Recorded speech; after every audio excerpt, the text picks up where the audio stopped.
ada 3 hal yang saya lihat sebagai update kita. Biar Sobat Era sekalian bilang, wah ini apa lagi nih? Yang pertama adalah update soal terkait dengan besok. Gelar perkara khusus. Betul. Nah, nanti Mas Roy update terakhir itu ya. Bagaimana posisinya? Apakah Mas Roy akan datang, diundang atau bagaimana? Yang kedua, soal yang terkait dengan perjalanan dinas Mas Roy terakhir ini. Perjalanan dinas. Ntar ada yang duga lagi, wah dinas dari apa namanya Bohir mana gitu lah. Itu nanti repot nanti. Makanya saya tadi tanyakan sama ini. Anda dapat uang nggak itu? Jangan-jangan saya juga dapat uang gitu ya. Sama Bitor tadi. Nah yang ketiga ya tadi kita juga bincang-bincang. Ada informasi walaupun sosoknya ini belum mau muncul on cam, dikeluarkan, bahkan namanya pun tidak, yang memberikan informasi A1, kalau istilah kita kan A1. Betul, bahwa fix sesuai jangan judul. Judul kita apa Mas Roy? RH versus Mas Roy, dahsyat, fix palsu, tanda tanya dulu. Ini RS geruduk RH malam-malam bawa update terbaru. Oke, the first question Mas Roy. Baik. Kalau kita pakai skala meter, berapa persen Mas Roy yakin bahwa ijazah Jokowi asli atau tidak asli? Kalau itu sebenarnya sudah terjawab semenjak saya Dr. Resmond dan Dr. Tifa waktu itu menganalisis bahkan sebelum ke Universitas Gadjah Mada pada tanggal 15 April. Jadi sebenarnya penyebab utamanya atau orang yang bikin kacau pertama kali, yang bikin heboh pertama kali itu kader PSI itu. Ya si Dian Sandi.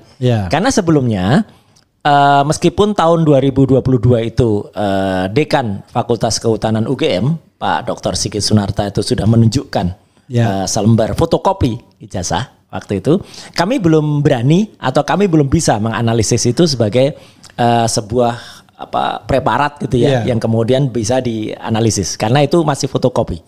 Nah kemudian sempat juga ketika ada pertemuan dari beberapa orang yang konon mengaku itu teman-temannya Jokowi ketika kuliah angkatan 80. Reuni dan mereka pada menunjukkan ada yang menunjukkan fotokopi berwarna, ada yang menunjukkan fotokopi itu reuni itu 2022 juga 2022 ya di salah satu ruangan di belakangnya itu ada tampilan infokus besar Hotel Ambarukmo ya kalau nggak salah. Saya nggak tahu di mana ya gitu kan, tapi yang jelas itu ada tampilan di belakang itu pun saya kasih catatan itu pun belum berani kita teliti karena waktu itu adalah perspektifnya tidak kemudian layak untuk diteliti apalagi itu hitam putih lagi.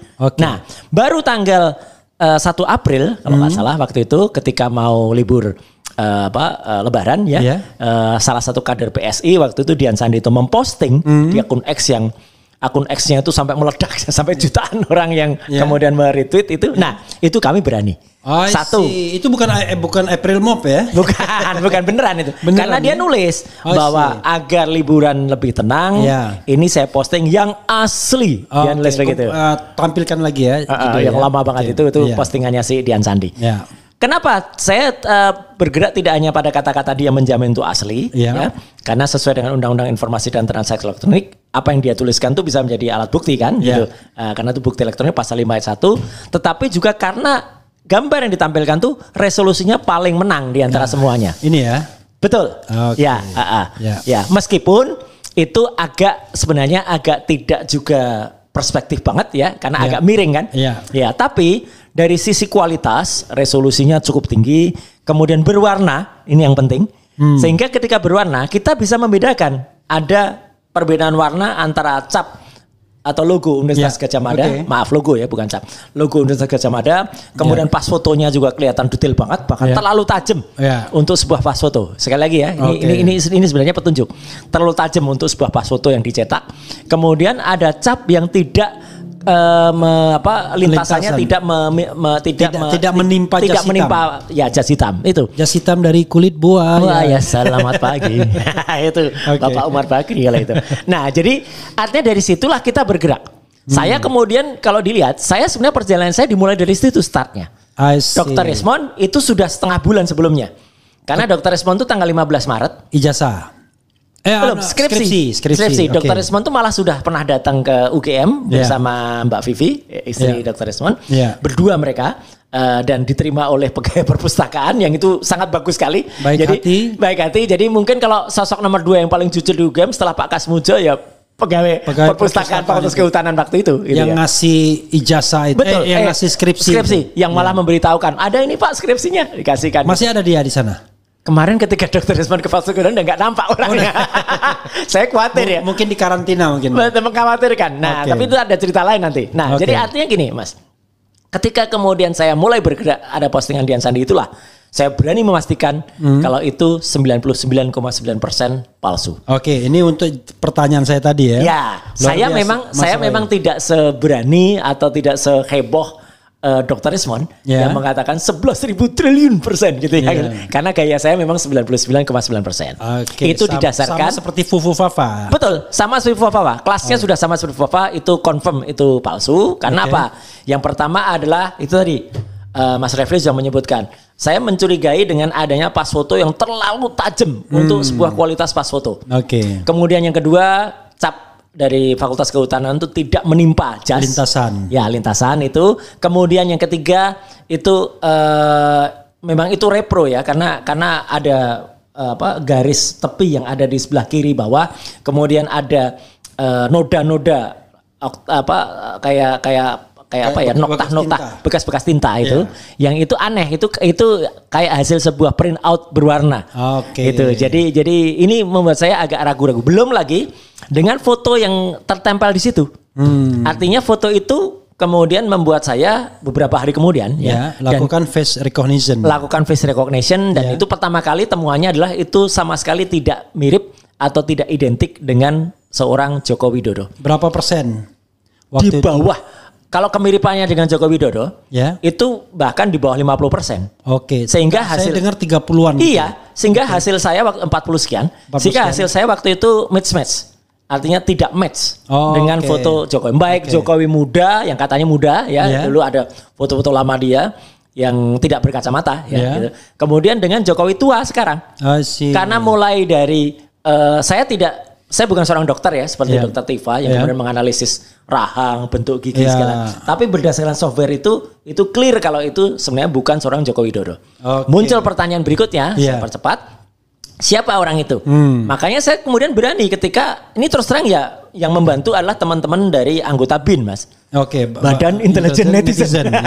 Yang kemudian ada nama apa? Awalnya ada nama Hari Mulyono, yang almarhum. Ada nama lain, tapi kemudian muncul nama Dumatno. Nah dari Dumatno ini secara kasat mata kita lihat bibirnya sama. Jadi bibirnya tebel. Ya bibirnya agak seksi lah. Gitu ya. Dari itulah kemudian kita perbandingkan, kita scan resolusi tinggi foto-foto Dumatno. Ada Dumatno ketika dia meresmikan dia punya lapangan tenis di bulu tangkis, lapangan bulu tangkis di Solo. Kemudian dia sempat ada foto di depan ada kayak barang-barang antik gitu. Nah itu kemudian kita scan dan itulah hasilnya mengagetkan, Mas. Karena kalau yang lain itu rata-rata di bawah 50 atau 60%, Dumatno ini bahkan bisa 89%. Jadi ini match dan hasilnya pun match. Ini ilmiah loh, ini ilmu pengetahuan, bukan kita cocokologi atau mendekat-dekatan enggak. Ini ilmiah. Nah artinya, tapi menarik ya, ketika netizen kemudian ngasih informasi. Tolong cek Dumatno ini. Kan sebelumnya Mas Roy kan nggak tahu tuh. Enggak, saya terus terang ini benar-benar ya. Saya terima kasih kepada netizen. Ya maksudnya netizen itu ngasih taunya di mana? Mereka nggak ngasih tahu saya, tapi mereka melakukan analisis liar aja di X. Kemudian di Instagram, di mana orang kan enak-enak aja. Berarti orangnya ngerti itu Dumatno. Iya, kan bukan sosok yang terkenal. Bukan. Artinya dia tahu tuh Dumatno. Betul. Jadi kan ini kan aneh. Seseorang yang nothing seorang yang tidak dikenal sama sekali, tiba-tiba bisa muncul. Kalau Hari Mulyono kertas ya kan, dari miliaran manusia tiba-tiba ada gitu. Nah, kalau almarhum Hari Mulyono kan memang sejak zaman dulu sudah dispekulasikan. Apalagi almarhum Hari Mulyono adalah mantan suaminya Hidayati, adiknya Jokowi yang kemudian pokoknya adik ipar lah dia. Ya, Hidayati jadi istrinya Anwar Usman. Sehingga muncullah keputusan MK itu. itu kalau itu cocokologinya di situ. Tapi artinya gini, kembali kepada Dumatno. Jadi sekali lagi saya juga berterima kasih kepada netizen. Jadi sebenarnya tidak ada artinya Dr. Resmond, tidak ada artinya Roy Suryo, tidak artinya Dr. Tifa itu tanpa dukungan dari netizen juga, Mas. Oke, masukan dari mereka ya. Iya, netizen itu luar biasa. Nah, dari situlah kemudian itu membuat kita makin yakin. Dan makanya itu masukan itu saya sampaikan kepada teman-teman TPUA yang saya dengar TPUA juga lagi menggugat atau melaporkan lah, bukan menggugat, melaporkan Joko Widodo atas ijazah palsu pada akhir tahun yang lalu. Saya tadinya nggak ngeh soal tanggal berapa, tapi kemudian TPUA juga itu kayak gayung bersambut menghubungi saya juga karena mereka tahu apa yang saya lakukan. Dan disitulah saya sebenarnya awalnya tidak terlalu dekat atau belum dekat dengan Dr. Resmond. Akhirnya karena kami ini punya satu objek yang kita teliti dan rata-rata hampir mirip itu. Bertemu di udara ya? Bertemu di udara. Oke. Meskipun awalnya lagu Farid Harja itu. Terus terang awalnya saya pernah bertemu dengan Dr. Resmond. Tapi sebagai musuh. Musuh tapi musuh profesional, Mas. Kasus Jessica. Kumala Wongso. Betul, kita berseteru di sidang ya. Dan kemudian sempat kami ketemu juga di salah satu podcast waktu itu ya. Ketika kita masih mengawal kasus yang sama, masih mengawal Jessica Wongso. Dan kita berdebat profesional lah gitu. Nah, ketemu lagi di situ kita ketawa kaget. Kalau ketemu ternyata satu misi yang sama. Dari situlah muncullah statement-statement yang, nah inilah kalau namanya orang kepo secara ilmiah, Mas. Itu apa yang diteliti itu kayak sudah ada yang menggariskan kita meneliti hal yang sama. Mulai dari face recognizer, kemudian Mas Resmond karena Dr. Resmond karena dia berlatar belakang eksak ya. Dia lebih teknis, dia pakai Python kemudian dia pakai software ada analis ada FaceNet gitu. Saya tidak secanggih Dr. Resmond, tetapi apa yang saya lakukan dari sisi ilmu telematika sebenarnya juga malah garis besarnya. Kesimpulannya sama. Gitu lah. Kesimpulannya fake gitu ya. Fake. Jadi ijazah itu adalah fake. Itulah yang kemudian tadi ketika kemudian teman-teman TPUA sedang melakukan mendesak ijazah itu, kita dengar teman-teman TPUA akan berkunjung ke Universitas Gadjah Mada dan berkunjung ke rumah Jokowi pada tanggal 15 dan 16 April. Jadi 2 minggu setelah kita mulai menganalisis itu. Dari situlah saya kemudian tahu ada rencana itu dan kami diajak meskipun secara tidak langsung ya, tidak ada formal. Dia bilang, Mas Roy ada waktu nggak? Kita mau ke UGM nih tanggal 15. Saya, Dr. Resmond dan Dr. Tifa, kita tidak janjian, Mas. Kita tapi karena satu kepedulian yang sama, satu frekuensi dan kita sama-sama. Nah ini Mas Refli juga alumnus dari Universitas Gadjah Mada.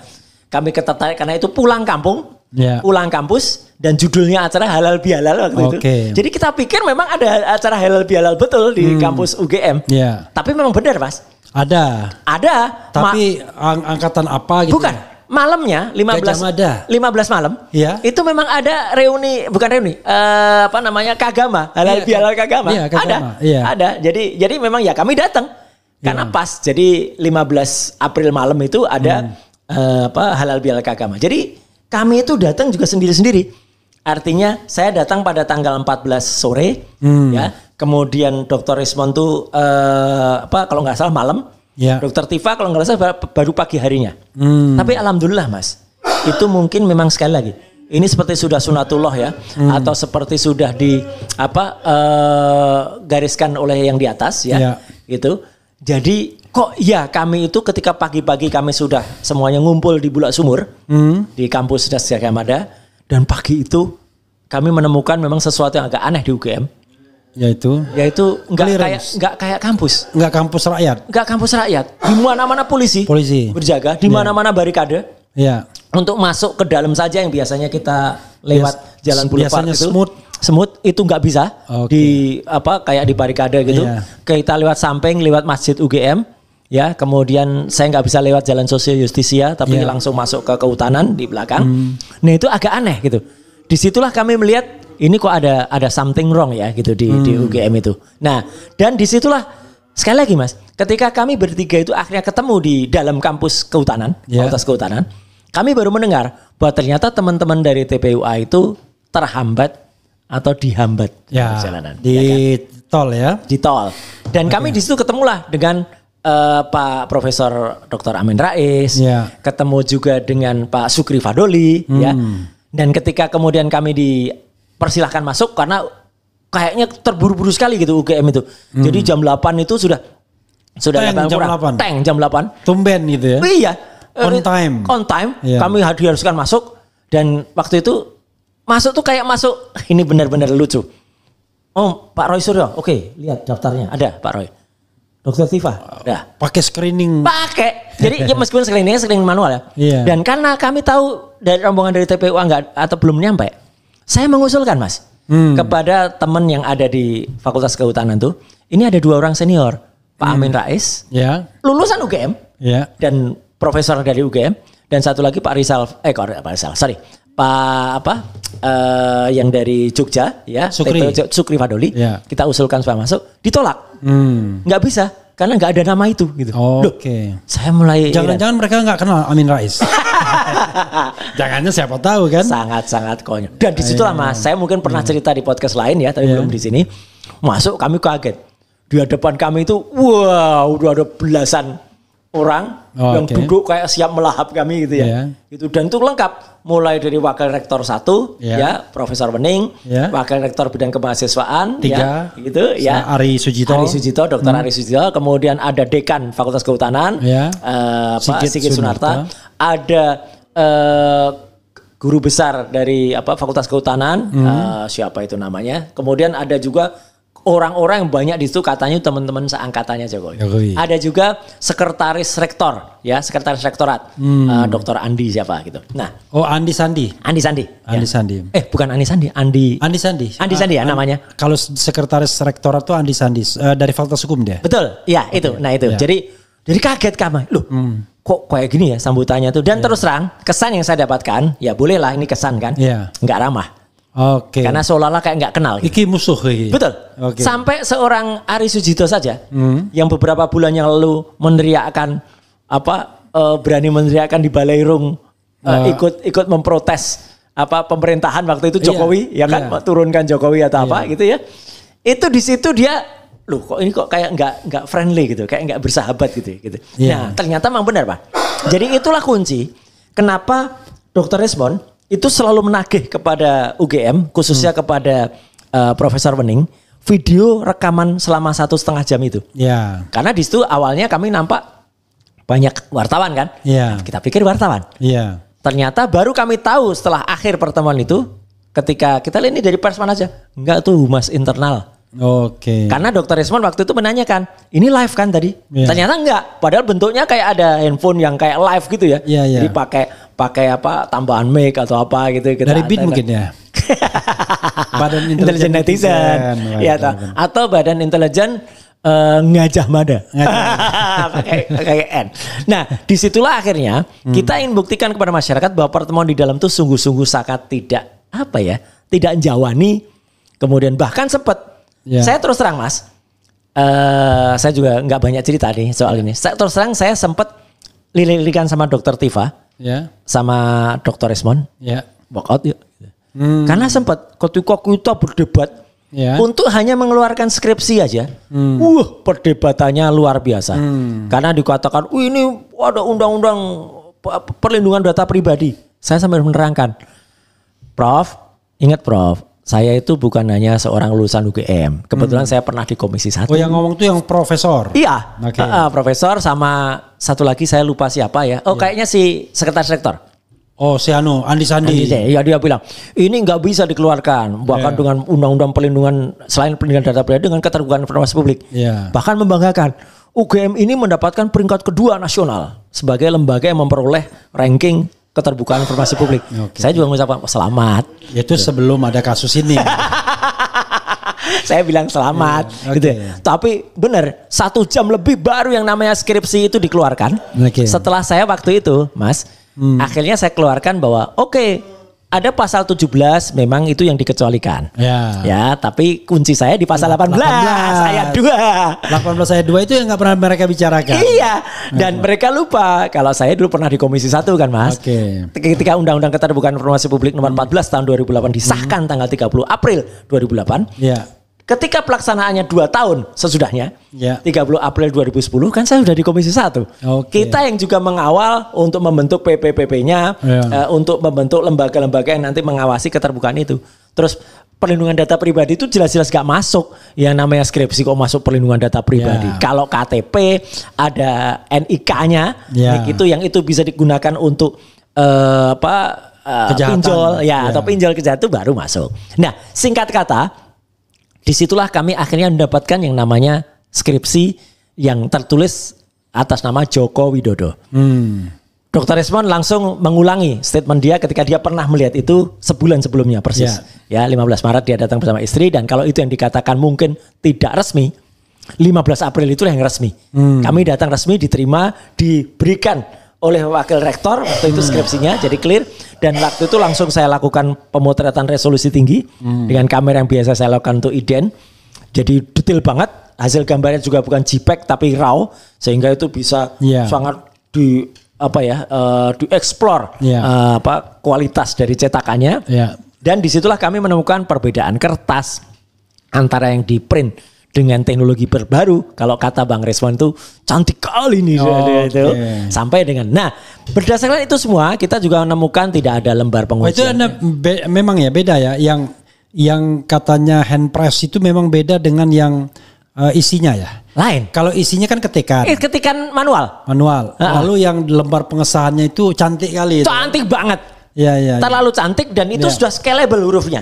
Jadi kalau itu hand press, hand press itu adalah, saya dulu belajar yang namanya mata kuliah grafika publisitas di kampus komunikasi. Kita tahu pasti ada cetak tinggi namanya. Itu hurufnya disusun terbalik. Kemudian kalau membuat garis itu pasti garisnya nggak bisa lurus. Tapi ada berenjol-berenjol apa gitu. Karena nggak ada yang namanya lurus itu. Memang itu bukan hand press gitu. Itu jelas teknik cetak dengan teknik cetak modern. Dan disitulah juga kita menemukan apa yang kita sebut sebagai tanda tangan yang meragukan. Saya pun bisa melihat lah. Sebelum saya melihat betul tanda tangan Profesor Dr. Insinyur Soemitro yang ada di situ. Di situ Soemitro. Dan profesor di situ. Dan profesor. Padahal belum. Di situ kan dibuat pada November 85. Padahal kita tahu semua pidato pengukuhan guru besar Profesor Dr. Ahmad Sumitro, pakai U, itu adalah pada bulan Maret 86. Jadi kan beberapa bulan sesudahnya. Meskipun ini sih banyak termul yang mengatakan orang sudah boleh pakai gelar sebelum pengukuhan. Nggak bisa lah, itu nggak sopan namanya. Dan di ucapan terima kasih kan tidak ada profesor. Tidak ada di ucapan terima kasih yang ketikan manual. Itu tidak ada profesor, masih doktor Insinyur Ahmad Sumitro itu. Nah, dan antara yang ngetik skripsi sama yang ngetik ini nggak matching. Lain. Saya mengatakan ini orang lain. Karena kertasnya juga beda. Ya, kemudian itu ketikan manual, yang ini sudah dan baru. Dan satu lagi, itulah baru kita mulai muncul, kita mulai ingat. Ketika beberapa tahun yang lalu, 8 tahun sebelumnya, ketika tahun 2017, ada seseorang yang dipanggil oleh Joko Widodo pada tanggal 19 Desember tahun 2017 di Kehutan, namanya Insinyur Kasmujo. Pak Kasmujo. Kasmujo itu kalau selalu memuja Jokowi. Kasmujo dipanggil, kemudian di situ orang semua ini, maaf ya Mas Refli, nggak usah pakai ahli bahasa deh. Orang normal saja kalau dengar kalimatnya, mana Pak Kasmujo? Berkat bimbingan Bapak, saya bisa menyelesaikan skripsi saya di jurusan teknologi kayu. Di jurusan teknologi kayu. Bolak-balik. Ini kok galak banget itu. Saya ingat betul. Saya ingat betul. Berapa kali dulu galak sekali. Iya, galak, tapi sekarang sudah bijak.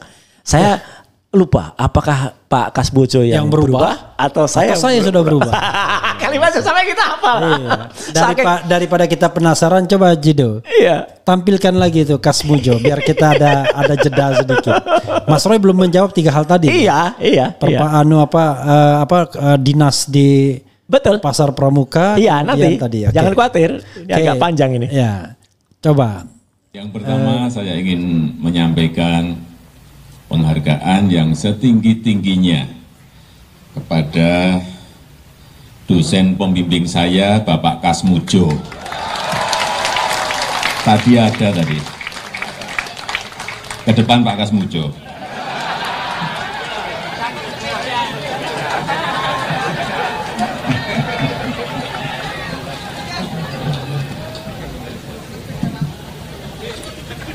Beliau itu dulu waktu membimbing saya seingat saya galak sekali.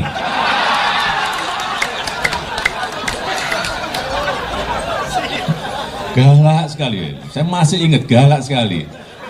Tapi sekarang saya melihat beliau sangat bijak sekali. Sudah berubah. Ya enggak, saya enggak tahu yang berubah saya atau yang berubah Pak Kasmujo.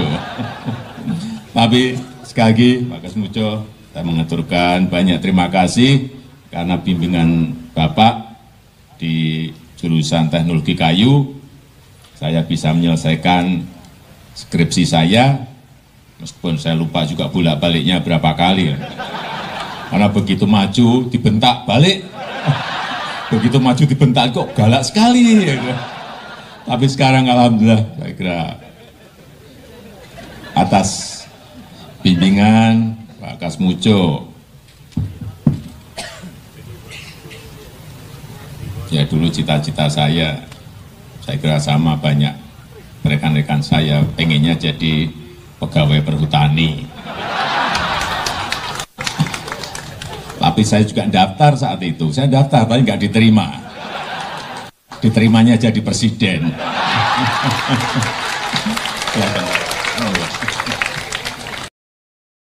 Sebenarnya Pak Kasmujo ini ya memang bukan pembimbing skripsi. Pak Kasmujo memang bukan pembimbing skripsi. Pembimbing skripsi saya itu adalah Profesor Dr. Insinyur Ahmad Sumitro. Nah, kalau Pak Kasmujo sendiri sebagai apa? Ya pembimbing akademis. Tapi sekali lagi Pak Kasmujo.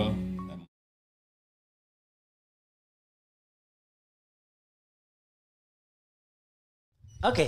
Iya, sobat daerah sekalian, itu tadi ya untuk mengingatkan kembali. Saya terus terang saja merasa heran dengan fenomena Kasmujo ini ya, kalau selalu memuja Jokowi. Karena begini, kok bisa ya ada orang lupa gitu, nggak mungkin kan? Nggak mungkin.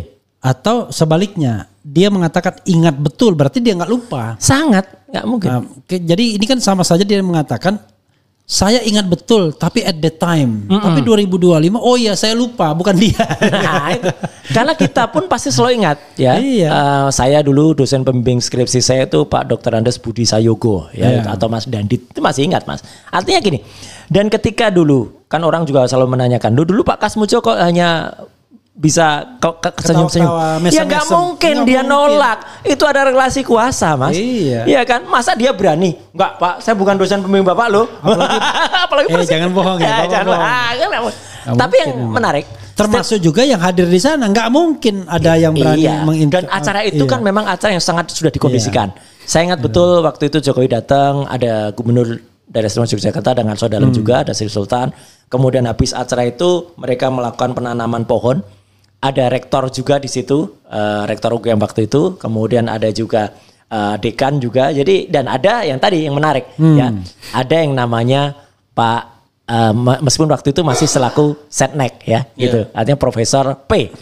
Tapi P satu lagi nih. Bukan Pak Iman ini. Bukan Pak Iman ini. Bukan Pak Iman, ini P yang satu lagi ya gitu. Jadi tapi Pak Tikno ya. Pratikno. Nah, jadi itu yang menarik. Jadi artinya gini, ketika seseorang tuh kemudian kalau tadi Mas bilang itu lupa, itu sangat gak mungkin. Dan jelas ketika beberapa minggu yang lalu, ketika kemudian Jokowi mendatangi Pak Kasmujo, itu kan sebenarnya ketika di Jogja waktu itu kan akan menandaskan kembali. Tapi disitulah kita memuji kehebatan seorang Kasmujo yang dia menolak kalau itu dikatakan dosen pembimbing skripsi. Habis itu berubah semua skenarionya. Jokowi tadi diwawancara mengatakan dia dosen pembimbing akademik Kasmujo itu. Memang bukan. Ya memang bukan. Dan dia nulis di akun X. Padahal sebelumnya dia datangi lagi untuk Ya maksudnya mengkoordinasi lah gitu. Dan ada yang menarik, meskipun ya saya nggak boleh menganalisa lebih dalam. Ketika Jokowi keluar dari rumah Kasmujo itu tampaknya ada satu tas yang ditolak oleh Pak Kasmujo, suruh bawa balik. Ada sebuah tas kertas yang berisi sesuatu yang agak berat. Ya kita nggak tahu isinya apa ya, bisa juga buah-buahan, mungkin batu bata. Dibawa keluar lagi dari rumah Pak Kasmujo untuk dibawa balik. Nah, tapi yang menarik kan kemudian dengan kedatangan Dr. Resmond ke rumah Pak Kasmujo yang meskipun itu hanya sekitar 2-3 menit tapi itu sangat bermakna karena Pak Kasmujo menyatakan dengan tegas saya bukan dosen pembimbing skripsinya. Itu ibarat kalau pemain bola itu dia masuk di menit ke 90 cetak gol. Persis. Iya. Jadi terakhir last minute ya gitu cetak gol. Itulah. Nah, coba kita tampilkan juga itu. Tampilkan. Oh, Pak Kasmujo ya, Pak Kasmujo. Saya respon saya nipar, Pak. Bisa ketemu sebentar, Pak. Gitu. Ini demi Indonesia loh, Pak. Ya di dasar sianipar. Walaupun dia berusaha untuk halus, tetap aja sianipar. Tapi juga saya salut betul dengan Pak Kasmujo, Mas. Meskipun dengan dia sudah keterbatasannya. Artinya gini, keterbatasannya itu saya tahu persis lah. Pak Kasmujo berat betul untuk menjawab itu. Karena dia awalnya sudah bilang nggak mau jawab karena mungkin ada pressure tertentu. Semua urusan harus melalui kampus ya, selalu melalui fakultas. Tapi alhamdulillahnya bukan logika ya. Alam bawah sadarnya mungkin. Alam bawah sadarnya dan kejujuran beliau itu yang kemudian. Begitu dia dibilang, Bapak ini, oh bukan. Bukan, langsung jawab. Bukan, saya umurnya waktu itu masih golongannya masih 3B. Persis Mas kalau kita masih asisten dosen. Masih asdos. Dan kalau nggak salah gelarnya pun awalnya ketika dalam buku itu. Tapi itu gini masih BSc. Memang ya, orang harus paham. Yang namanya asisten dosen itu bisa jadi dia sudah diterima sebagai dosen penuh. Saya dulu yang namanya dosen-dosen muda itu memang asisten. Asistennya dosen-dosen karena nggak ada asisten mahasiswa. Betul. Jadi bukan berarti dia itu tidak pegawai penuh, dia sudah pegawai penuh. Ada orang mempertanyakan kenapa katanya Pak Kasmujo padahal sejak tahun 76 atau berapa sudah tercatat. Dia sudah tercatat sebagai dosen tetap. Memang tetapi belum memegang mata dan dulu kan saya sendiri pernah mendapat sebutan itu Mas, artinya YMT. Bukan yang menjalankan tugas, tapi yang membawakan tas. Jadi kalau ada dosen senior, kita di belakang bawakan tas, bikin overhead projector, nulis, ya kan gitu, kemudian membuat presentasinya. Nah, jadi dari situ semua, akhirnya kan ini peristiwa ini kan terus berlanjut, ya. Artinya kita tidak melebar loh Mas. Jadi bukan kalau sekarang kan banyak termul atau ada orang-orang yang komentar itu, wah itu sudah dari ijazah terus skripsi terus KKN. Ini memang sebuah rangkaian, nggak bisa. Ijazah tiba-tiba istilah Sri Mulatnya mak bedunduk, tiba-tiba keluar tanpa melalui orang tuh kuliah awal, ngisi registrasi, bayar SPP, terus kemudian sempat KKL, sempat KKN, kemudian nulis skripsi, pendadaran, kemudian yudisium. Baru wisuda, baru dapat ijazah. Nah, proses ini kan harus selalu semua dengan clear. Jadi ketika malah Dirtipidum itu menjelaskan pada saat gelar perkara beberapa waktu yang lalu, Pak Brigjen Johandani itu kan malah justru sebenarnya membuka kotak Pandora yang banyak banget gitu loh. Soal lembar pembayaran SPP, kemudian lembar registrasi, tahun ada sarjana mudanya, tahun KKN ini tahun KKN kan juga lucu. Ketika dia mengatakan 83, kita semuanya meributkan, nggak mungkin mahasiswa angkatan 80, 83 sudah KKN, karena KKN itu biasanya harus di atas 100 SKS gitu. Dan tiba-tiba itu diralat, Jokowi meralat 85 awal, tapi kemudian di kampung desa Ketoyan itu, ketika didatangi Dr. Resmond pertama kali dengan tim dari Sentana, kan semua masih kur 83. Awalnya sampai ibu kepala desa pun masih bilang 83. Saya lihat betul tuh di rekaman.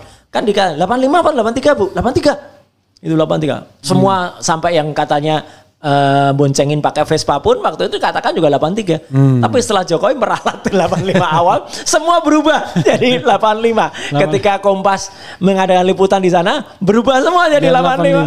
Aduh, jadi artinya semua sampai dengan penelitian KKN, kemudian KKN-nya tidak match segala itu adalah memang ini membuktikan sekali lagi. Ini justru malah memantapkan kita bahwa ada fake diploma. Padahal sebenarnya ya kalau penduduk desa itu bilang, ya mana kami ingat orang ini KKN tiap hari lalu kemudian kita ingat seseorang kan selesai. Nggak mungkin. Artinya sampai bisa mengingat dan ada seseorang yang katanya anak kepala desa di situ yang namanya Soekarno itu yang bisa menceritakan dengan sangat detail. Mejanya ini. Kemudian jatuh lampu Petromak jatuh, kemudian Jokowi sampai kaget-kaget. Tapi saya terus kemudian menjadi nggak kaget Mas dengan statement dia. Sehari sudahnya dia ternyata sowan ke Jalan Kutai Utara. Ketahuan dari salah satu podcast Termul itu ketahuan dia. Jadi dia sowan itu naik sepeda. Jadi udah artinya bilang Pak, misi sudah dilakukan. Iya. Jadi dan itu kan nggak cocok juga kan. Artinya katanya desa itu masih belum ada listrik, pakai lampu Petromak, tiba-tiba katanya Jokowi. Jadi itu nggak konsisten. Awalnya ketika di tempat Bu Desa itu, Bu Lurah itu dikatakan itu yang nganterkan itu pakai laki-laki berkacamata karena memang semua masih kacamata gitu. Nah tiba-tiba ternyata si Dian Candi lagi ngupload foto tanpa ada kacamata. Nah ketika dan foto-foto lamanya nggak ada yang pakai kacamata itu. Makanya dan ketika kemudian si Kompas wawancara di sana, ceritanya udah berubah, bukan kacamata tapi gondrong dan tinggi. Jadi udah nggak konsisten lagi. Dan yang dia ambil itu adalah ngambil beli gitar listrik. Orang desanya belum ada listriknya, kok ngambil gitar listrik itu mau buat apa gitu? Jadi ceritanya mungkin gitar listriknya dari Metallica, jangan-jangan kan? Dulu kan pernah. Nah, jadi ini satu rangkaian panjang ini Mas, sebelum kita berlanjut ke topik yang kedua. Berlanjut panjang ini adalah memang semakin memantapkan kita. Kalau memang dia itu apa yang disebut ijazah itu, itu adalah memang tidak benar. Apalagi Mas, yang juga pernah Mas Refli sampaikan, terima kasih Mas, waktu itu sudah dibacakan analisis saya tentang yang dipamerkan pada saat gelar perkara di Bareskrim itu kan katanya ijazahnya identik. Gitu. Dengan ijazah nomor sekian. Bukan nggak ada nomornya. Ijazah dengan 3 pembanding. Saya tantang kan waktu itu, mana pembandingnya? Karena dalam analisis saya dengan ijazah yang benar-benar kita buktikan ketiganya 11-15 miliknya Fronojiwo, 11-16 miliknya almarhum Hari Mulyono, 11-17 milik Sri Murti Ningsih tidak identik. Karena dari logo, kemudian tulisan A yang nyempil keluar, kemudian tulisan Z yang masuk ke dalam, 3 ijazah itu yang milik teman-temannya Jokowi itu identik. 11-20 milik Joko Widodo tidak identik. Dari situ makin membuktikan kita. Meskipun tetap pada kesimpulan yang terakhir sebelum ada heboh yang terbaru yang diangkat oleh Pak Bitor Suryadi, kami tetap kesimpulan ijazahnya adalah fake atau palsu. Itu yang paling penting. Meskipun jadi kesimpulan itulah yang 99,9%. Tapi soal sumber pembuatnya, ini biarkan kemudian kalau saya sih terus terang Mas, saya percaya penuh kebenaran itu akan mencari jalannya sendiri. Jadi ketika ada mendadak ini udah sampai cerita kedua. Mendadak ada muncul seorang tokoh PDI Perjuangan nama Pak Bitor Suryadi. Tapi sebentar saya sela dulu sebelum kita kedua ini ke jalan dinas ke pasar Pramuka. Kemudian tadi ada yang terbaru Sebenarnya yang namanya Hari Mulyono itu yang mana? Yang gemuk atau yang kurus? Gemuk Mas. Yang gemuk ya? Yang udah firm ya? Yang gemuk. Jadi Pak Hari Mulyono itu gemuk, kemudian agak pendek. Tidak setinggi Joko Widodo. Lalu berfoto sama Hidayati itu ya. Saya bilang tidak setinggi Joko Widodo itu Joko Widodo yang bukan Jokowi loh. Ini ada cerita lain lagi nanti. Tapi saya nggak akan masuk ke situ lah gitu. Walaupun ini selingan aja. Kan ada 3 foto itu, coba ditampilkan Jido 3 foto itu. Foto ini biar untuk. Saya pernah lihat di YouTube-nya Mas Refli ya. Coba. Foto. Jadi ada foto kiri itu foto wisuda. Foto wisuda. Foto yang tengah foto ijazah. Foto yang sekarang foto Jokowi. Kita membedakan Jokowi Widodo dan Jokowi aja ya. Betul. Nah, Jokowi. Pertanyaan saya adalah udah tampil fotonya. Kalau foto yang sebelah kiri yang foto wisuda itu siapa itu? Nah, itulah yang kalau saya bilang itu memang bukan Hari Mulyono juga. Itu adalah kemungkinan besar itu adalah foto yang sangat identik kalau dengan software software itu yang dengan Dumatno tadi. Karena menurut Topi Merah mengatakan foto ijazah sama foto itu sama katanya. Makanya kalau ijazahnya kan punyanya Dumatno. Berarti foto itu bukan foto tahun 85. Karena Dumatno itu kan baru tahun 85 itu usianya baru sekitar 7 tahun. Itu yang kemudian dibilang, wah nggak mungkin kan usianya 7 tahun. Nah, memang membuatnya kan bukan tahun 85, gitu. Memfakekan ini. Membuat. Betul. Fotonya. Jadi memfakekan ini kan memang bukan tahun 85. Oke, tapi yang ini sama yang ini sama orangnya. Sama, kalau itu sama yang lagi kena sakit itu sama. Artinya gini, Mas, ini sekali. Jadi kalau disimpulkan, ini mohon maaf. Ya.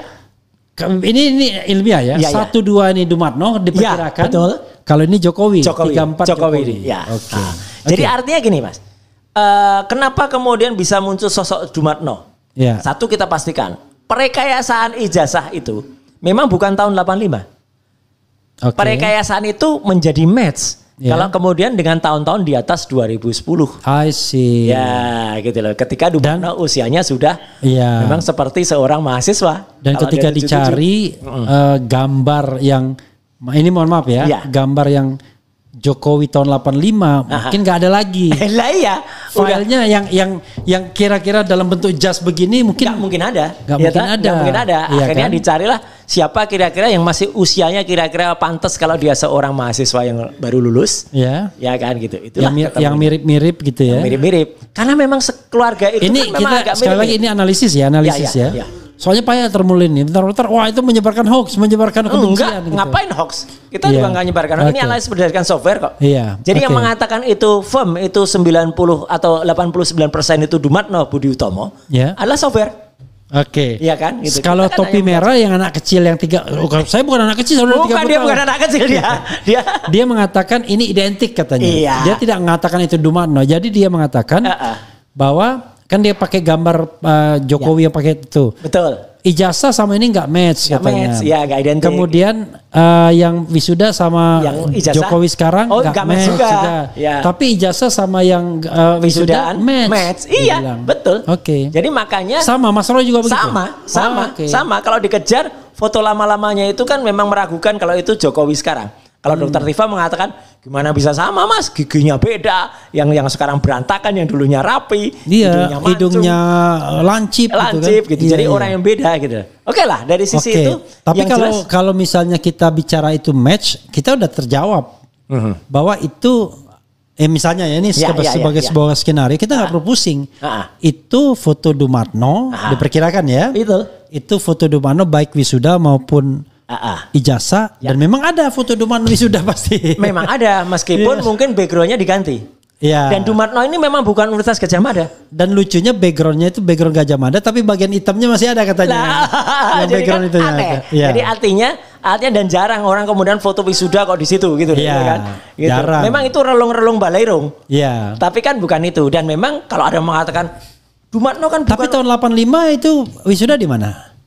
Tahun 85 kalau waktu itu ya sudah di di Balairung masih ya? Apakah Balairung atau sebelumnya malah di Purna Budaya loh. Oke. Yang tahun lebih tua lagi. Zaman saya Geraha Sabah. Oh sudah Geraha Sabah Mas. Kalau saya masih di Balairung. Oke. Saya sudah tahun 91. Oke, masih di Balairung. Masih Balairung. Oke. Iya, let's say itu Balairung lah. Ya. Tapi artinya gini Mas. Kalau ada orang mengatakan nggak mungkin Dumatno kan bukan UGM. Memang bukan. Iya. Dumatno tuh Sekolah Tinggi Ekonomi Solo. Oke. Ya, jadi memang ini sosok yang beda. Kenapa? Karena kalau nyolok banget kalau dipakai misalnya Hari Mulyono, udah orangnya beda, fotonya juga nanti beda, kan tidak mungkin lah. Gitu. Jadi intinya adalah tetap saya sampai dengan saat ini pun masih sangat firm dengan kesimpulan kalau itu ijazahnya adalah 99,9% palsu. Apalagi dibuktikan dengan skripsi yang tidak jelas. Apalagi ditambah dengan penelaahan langsung ya. Dokter respon ke desa KKN yang namanya Ketoyan, kemudian Wonosegoro, dan saya pun menambahkan kan, kalau kemudian sekarang mulai muncul, wah lagi-lagi Dian Sandi itu posting ini loh foto KKN, tapi desanya bukan di desa Ketoyan, di Gosono apa-apa gitu ya. Ya agak jarang banget Mas kita foto-foto, meskipun dikatakan ya kan sering ngumpul di kecamatan, tapi namanya ngumpul di kecamatan tuh ya jarang banget kita dibandingkan dengan foto di desanya sendiri mana sih gitu loh. Kan ada dan biasanya di desanya sendiri lebih banyak pasti. Iya, makanya saya posting foto-foto saya ketika KKN. Lebih dari 30 foto waktu itu. Foto saya udah hilang. Enggak apa-apa. Saya kebetulan masih nyimpen. Padahal saya bawa kamera. Nah, iya. kameranya sudah digital waktu itu. Mungkin belum loh ya. Masih celluloid kan, masih analog. Iya, masih analog. Sama, kita juga masih film yang pakai roll itu. Iya. Maka dalam satu podcast yang saya ceritakan soal KKN itu kan ada yang agak terbakar fotonya ujungnya. Mereknya gitu. Fujika saya waktu itu. Saya agamanya Nikon gitu. Ini jangan nanti dipelesetkan. Wah itu penistaan agama. Enggak, di kalangan fotografer tuh sering Mas menyebut gitu. Agamanya apa? Oh agamanya Canon gitu. Agamanya Nikon gitu. Ya ini hanya untuk aja, iseng-iseng aja. Nah jadi ini kemudian menjadi menarik ketika mendadak ya sudah sekitar 2 atau 3 minggu terakhir muncul sosok namanya Pak Bitor Suryadi. Ini Bitor yang almarhum atau yang bukan? Itu ternak betina satu itu memang parah Mas. Itu udah salah. Ngotot lagi. Ngeralat, ngotot, terus nyerang lagi. Dan ternyata dia caleg gagal, Mas. Itu kan caleg gagal dari Dapil Tulungagung dan sekitarnya. PSI pokoknya. Partainya PSI lagi, aduh, udah lah jelas. Kolam yang sama lah. Dan gitu. Ternyata ketemu penghina Prabowo juga. Iya, jadi dia sangat parah ya. Dia menghina Pak Prabowo. Katanya sekarang bela-bela Pak Prabowo. Dulu yang namanya Jati Erna Sahara ini, sebut aja namanya. Ya, itu menghina Pak Prabowo kayak Fufu Fafa gitu, persis. Ngomong jorok juga. Ngomong jorok lah sama. Ini mohon maaf ya ngomong soal alat kelamin. Betul. Dan kalau di podcastnya yang dia ngaku-ngaku anak jenderal itu, dia kan nyebutnya anak jenderal. Gitu. Anak jenderal itu maksudnya dia itu versus anak abah. Iya, versus anak abah. Dia ngaku anak jenderal Prabowo. Gitu. Padahal dia dulu ngina-ngina Prabowo kok sekarang itu. Jadi clear banget ya. Rekam digitalnya jelas betul. Dan kemarin dia jadi narsum lagi di podcast seberang yang isinya nggak mutu itu. Nggak. Kalau ini saya ralang. Sesama biskota dilarang saling mendahului. Loh saya kan penonton Mas. Boleh. Saya nggak punya podcast. Nah, jadi kan enak kalau saya menilai. Jadi itu pendapat Mas Roy ya. Kalau pendapat saya sesama biskota dilarang saling mendahului. Ya artinya gini. Artinya adalah ketika kemudian muncul Pak Bitor yang masih segar bugar hidup. Baru beberapa jam yang lalu kita tampil di TV bersama. Ya. Kemudian dikatakan, oh ini adalah sudah meninggal dari Lampung. Oh, mana ada orang meninggal kok sampai lagi. Dia salah orang. Itu kan Bambang Suryadi yang Dapil Lampung gitu loh. Dan memang Bitor tuh nama aslinya Bambang Suryadi. Iya. Jadi ketika dia tanya ChatGPT, ya kan? Goblok ChatGPT-nya. Iya, ChatGPT-nya nggak salah bilang Bambang Suryadi. Karena barangkali ya, waktu dia daftar ke KSP itu namanya pakai nama asli. Asli Bambang Suryadi. Makanya jadi keluarnya iya memang ini apakah Bambang Suryadi udah meninggal. Iya. Makanya gini Mas, jangan kemudian percaya penuh dengan himbauan seseorang yang ayo gunakan ChatGPT, gunakanlah AI kalau Anda nggak ingin ketinggalan. Sambil begini ya. Sambil kayak di foto ini Mas. Mau Mas gitu aku inget. Nah ini gambarnya. Dibuka lagi dong. Nah, sedang mencari ya. Sedang mencari. Iya, mencari tenaga kerja mencari lapangan kerja ini. Ini juga janji dia gitu. Artinya gini Mas. Jadi ketika kemudian muncul nama Pak Bitor Suryadi ini. Dan kemudian AI-nya itu, tapi memang parah loh Mas. Hati-hati kita jangan percaya AI loh. Kalau kita tanya AI sekarang, siapa wapres terbaik Indonesia? Jawabannya ini. Gila itu. Iya. Masuk akal tuh. Gara-gara seorang termul juga. Di input berarti ya? Lah ya karena dia mencatat dari pembicaraan yang ada. Kan gara-gara termul, maaf ini sahabat kita dulu. Tapi mungkin sudah kehilangan pikirannya ketika dipukuli di depan DPR itu. Itu kan yang memunculkan pertama kali wapres terbaik sepanjang peradaban dunia ini. Jadi sekarang kalau kita masuk itu, hilanglah nama-nama Pak Muhammad Hatta, Pak Adam Malik, Sri Sultan, HB9. Dan dia juga ahli komunikasi kan? Jadi dia mungkin agak paham lah sedikit ya. Dulunya. Karena kalau tampil live kan sekarang dia lebih banyak mencatat Mas kayak kalau berarti. Iya. Daripada ngomong dia nyatet aja. Kayak Fajrul Rahman itu berarti. waktu jadi jubir presiden itu banyak nyatet malah. Nah, tapi kembali ke soal Bitor ya. Lalu catatan dikasihkan ke staff ya. Itu biar staffnya yang ngerjain. Ketika Bitor itu kemudian muncul dan dengan statement pasar pramuka. Nah, ini kan kemudian menimbulkan satu apa ya? Kalau menurut saya kayak ada satu puzzle lagi. Saya ini harus saya satu disclaimer. teka-teki yang berhubungan jadinya. Saya harus menyatakan disclaimer dulu Mas. Bahwa kita belum berani memastikan apakah memang betul ijazah itu dicetak di pasar pramuka. UPP ya. Makanya kita terus mencari. Tapi uniknya sekali lagi ini kebenaran itu akan mencari jalan sendiri. Muncullah nama seorang profesor. Kalau ini bukan Profesor Pratekno tadi, tapi Profesor Pak Iman. Ya. Pak Iman ya. Pak Iman, yang saya jadi ingat ketika awal Mei yang lalu, tanggal 6 Mei, itu beliau itu tiba-tiba berduduk lagi nih, nggak ada hujan, nggak ada angin, WA saya. Dengan menyatakan, Mas Roy sebagai sahabat, itu awalnya bagus lah, sebagai sahabat. Tapi tiba-tiba, udahlah, stop saja soal. Mas Roy bisa minta anunya nggak? WA-nya biar kita tampilkan. Oke, bisa. Karena kan tidak rahasia kan? Oh enggak. Iya. Apalagi kan memang nggak ada dia. Iya, nggak ada disclaimer ya. Nggak ada disclaimer, nggak ada permintaan dia untuk merahasiakan kan? Gitu. Nah jadi dia tanggal 6 Mei waktu itu dia mengirimkan ini dan saya sangat tidak nyaman karena waktu itu ketika saya dikirim tuh saya lagi nyopir ketika saya mau ngasih ceramah di salah satu SMP ya. Jadi saya tuh masih ngasih ceramah loh Mas di ngasih ceramah teknologi bahkan tidak hanya dengan SMP, kadang-kadang SD. Anak SMP tuh nanya ijazah enggak? Gurunya yang nanya. Karena gini, tapi benar ini. Guru-guru sekarang tuh resah Mas. Iya. Karena ini bukan nambah-nambahin ya saya. Karena guru-guru sekarang itu mereka ditanya oleh anak didiknya, Pak, Bu, buat apa kita susah-susah untuk sekolah gitu dan menilai ilmu tinggi-tinggi? Kalau ijazahnya ternyata bisa beli di pasar pramuka gitu loh. Atau tidak sekolah tinggi tapi bisa jadi wapres. Nah itu tidak sekolah dan gak jelas sekolahnya. Itu nanti soal lain lah kita bahas. Itu beda lagi ya. Itu tiba-tiba bisa karena karirnya tinggi. Di awal kan dikesankan seolah-olah lulus S2 Australia kan. Australia dari UTS kan. University Technology of Sydney. Awalnya dikesankan.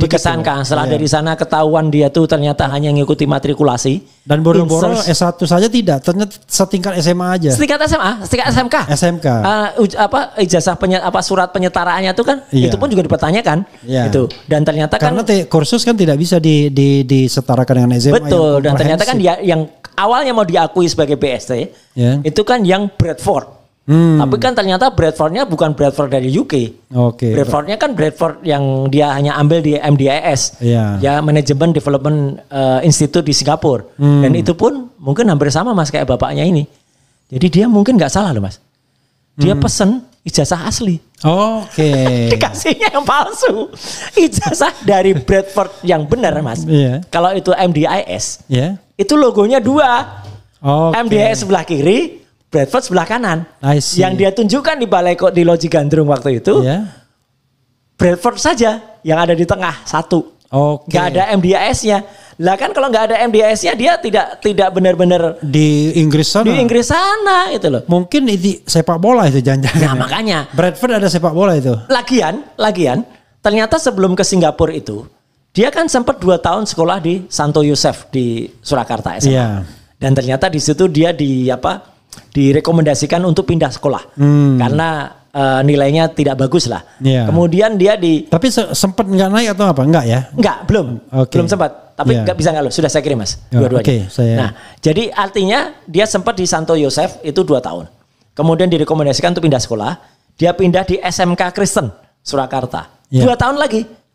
Juga belum lulus lagi, tiba-tiba dia udah dipindahkan ke sekolah yang ada di Singapura. Singapura ini tiba-tiba dapat ijazah tadi dari MDIS tadi. Kuliahnya kapan, sekolahnya kapan, kita nggak pernah ngerti. Tahu-tahu muncul dan ijazahnya salah lagi, gitu. Tapi lain waktu lah kita detailkan soal ini. Jadi sekalian ditampilkan itu ya tadi dari Pak Iman tadi. Silakan. Pak Iman ya. Ada 2 yang panjang banget itu yang tanggal 6 Mei. Yang pertama, yang kedua kedua itu yang minta maaf dia. Jadi dia mengakui itu, tapi malah justru membuka ke kotak Pandoranya gitu loh, karena lucu banget itu ke permintaan maafnya. Gitu. Oke, silakan yang pasar pramuka tadi. Ya, jadi artinya ketika kemudian saya mendadak dapat WA dari Prof. Paiman itu, yang kemudian menyatakan itu sebenarnya ada, kalau mau diteliti sebenarnya juga ada. Satu, dia mengatakan itu ijazah asli dan saya pernah melihatnya. Ini bisa kita tanyakan lagi, kapan Profesor Paiman itu melihat? Kan menurut kuasa hukum dan Jokowi sendiri, hanya ada salah sedikit orang yang pernah melihat kan? Satu katanya lawyer-nya, ada juga yang katanya menerawang segala itu. Satu lagi adalah 11 wartawan Dan juru masak. Yang juru masak sama satu lagi preman itu kan yang katanya ijazahnya asli gitu kan. Oke. Ya dewa Yunani lah itu ya. Satu lagi juru masak. Juru masak bisa-bisanya bilang ijazahnya asli. Nah, jadi artinya ketika kemudian dia cerita. Tapi kalau saya ada disclaimer juga. Apa Mas? Nggak bisa, bukan disclaimer ini, saya catatan sedikit. Ya. Sebenarnya nggak salah mereka kalau mengatakan ijazah asli. Pasti kan di introduction dulu. Ya kan? Misalnya sampai saya bayangkan ini orang-orang masa saya dibilang ijazah asli. Ijazah saya mungkin begitu ya. Lalu orang kan nggak mungkin. Coba Pak lihat Pak. Nggak mungkin kan dia punya kemampuan begitu. Iya. Karena dia merasa diperlihatkan. Maka semua orang mengatakan saya perlihat sendiri kan. Loh, tapi kan kalau sekarang sedikit kembali mundur ke press conference dari Bareskrim. Kalau memang pernah ada dan asli. Itu satu pertanyaan besar sampai sekarang. Kenapa bukan ijazah asli itu yang ditayangkan pada infobus besar di belakang itu? Kok malah ijazah fotokopian dan itu terlipat.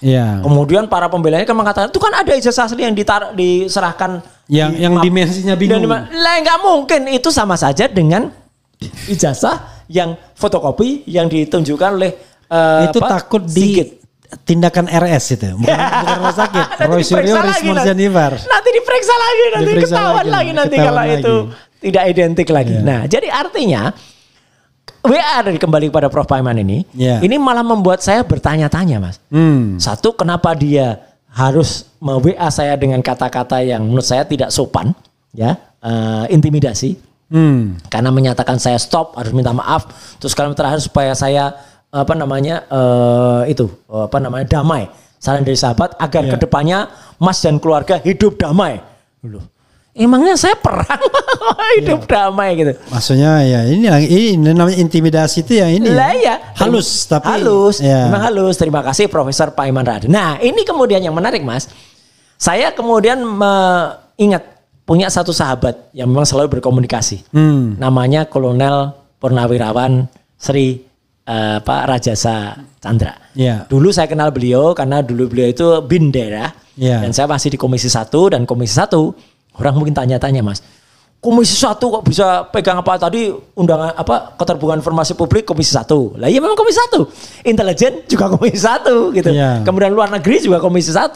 Kemudian pertahanan juga Komisi 1. Nah, ketika kemudian kami waktu itu dalam mitra intelijen, saya berkomunikasi, saya kenal dengan kenal dengan Pak Kolonel ini.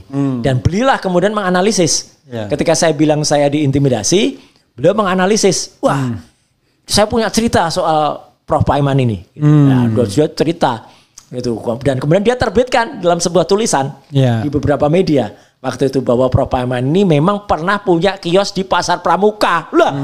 Kaget saya. Masuklah dengan cerita Pak Bitor Suryadi ini. Jangan-jangan ada hubungannya ya. Saya bilang jangan-jangan. Jangan-jangan ada hubungannya ya. Gitu. Karena kan kita belum bisa biar aman praduga tak bersalah ini. Dan lebih menarik lagi ketika kemudian heboh termasuk Mas Refli yang membacakan saya diintimidasi gitu ya. Prof Paiman WA lagi ke saya. Yang kedua. Dan dia minta maaf yang saya cintai, tering salam dan doa semoga Mas sehat bla bla bla bla. Tapi yang aneh dia di sini menyatakan pasrah. Ya kan? Gitu. Ini cobaan. Iya, itu cobaan buat saya tapi dia minta maaf. Tapi yang menarik, dia bilang dalam perjalanan hidup saya itu sejak tahun 97 sampai 2002 usaha membuka pengetikan dan fotokopi dan memang bukan percetakan. Itu ada di Pasar Pramuka. Jadi dia malah ngaku. Nah, inilah yang kemudian menjadi catatan bagi seorang intel kayak Pak Kolonel Sri Rajasa. Kenapa dia harus nulis 2002? Gitu. Karena seolah-olah menjauhkan dengan tempus delikti yang disebutkan oleh Bitor 2012. Dia sengaja mengasih jarak 10 tahun. Naluri seorang intelijen bergerak dia. Dan dialah kemudian mendapatkan beberapa narasumber dari Pasar Pramuka yang kemudian menyatakan tidak benar kalau Pak Profesor Paiman itu hanya sampai 2002. Dia memastikan, informasi yang ada itu setidaknya sampai 2017 ada. Tapi saya ini orang Salemba, Mas. Dan yang saya tahu Pasar Pramuka tuh jual burung. itu lagi tuh. Si betina itu lagi tuh. Cacau. Ada 3, Mas, memang. Ada Pasar Burung Pramuka, ada Pasar Obat Pramuka, ada Pasar Pojok Pramuka yang mengetikkan. Pasar obat itu mungkin termasuk alat kesehatan ya? Ya, alat kesehatan. Yang tulisannya di depan Pasar Pramuka gitu. Pasar Burung yang sebelah sononya lagi, timurnya lagi. Pasar Pramuka sekarang pojok sebekas yang sudah terbakar itu. Nah, menariknya gini. Ketika kemudian disebutkan oleh Pak Intelijen ini bahwa dia itu tahun 2017 masih di sana. Beliaulah juga yang kemudian mengirimkan foto, tidak hanya sampai 2017 Mas. Bahkan yang menarik awal Mei Pak Iman ini mengadakan silaturahmi gitu ya dengan beberapa orang yang dulu alumnus orang yang berusaha di Pasar Pramuka. Dan foto itu tadi waktu kita siaran di salah satu TV itu tayang juga. Artinya dia masih berkomunikasi akrab dengan orang-orang di Pasar Pramuka. Jadi artinya dia itu tidak pernah lepas dari Pasar Pramuka meskipun dikatakan. Jadi menjadi semakin pertanyaan-tanya lagi sampai akhirnya cerita terbaru adalah ketika kami saya Dr. Resmond dengan tim dari Sentana Podcast itu 2 kali Mas kami ke Pasar Pramuka. Yang pertama minggu kemarin pada hari Kamis itu saya terjun langsung ke Pasar Pramuka dan saya masih mendapatkan cerita soal Pak dosen itu. Jadi Pak Prof Iman ini sebutannya dikenal di sana sebagai dosen. Kenapa dosen? Karena dia spesialis membuat skripsi, tesis, kemudian disertasi. Maksudnya kayak ghostwriter gitu ya?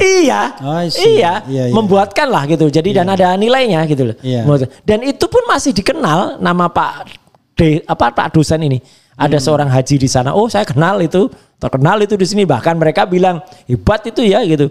Dari ini maaf ya, memang Pak Iman ngaku sendiri kan kalau dari tukang sapu awalnya sekarang bisa jadi pernah jadi wakil menteri, kemudian punya banyak usaha gitu. Jadi ya semua masih jelas. Jejaknya itu masih ada. Dan di Pasar Pramuka pun, Pasar Pojok Pramuka itu masih ada Mas tulisan meskipun dibalik. Jadi kayak tulisan gini, tapi kemudian tulisannya maaf tidak menerima edit ijazah. Oh, ya itu ada juga itu viral tuh di pers ya kan?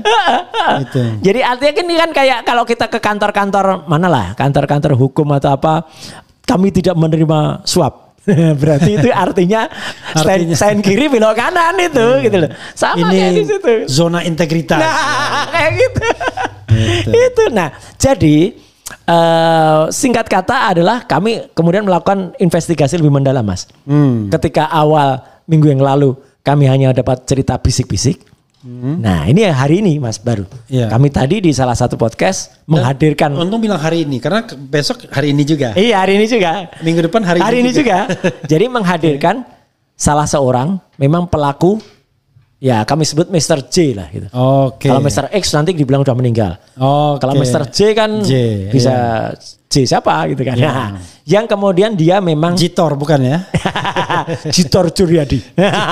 Yang dia kemudian cerita satu, dia membenarkan atau mengkonfirmasi cerita dari Pak Kolonel Sri Rajasa bahwa Pak Iman itu dikenal di sana setidaknya sampai dengan tahun lebih dari 2015.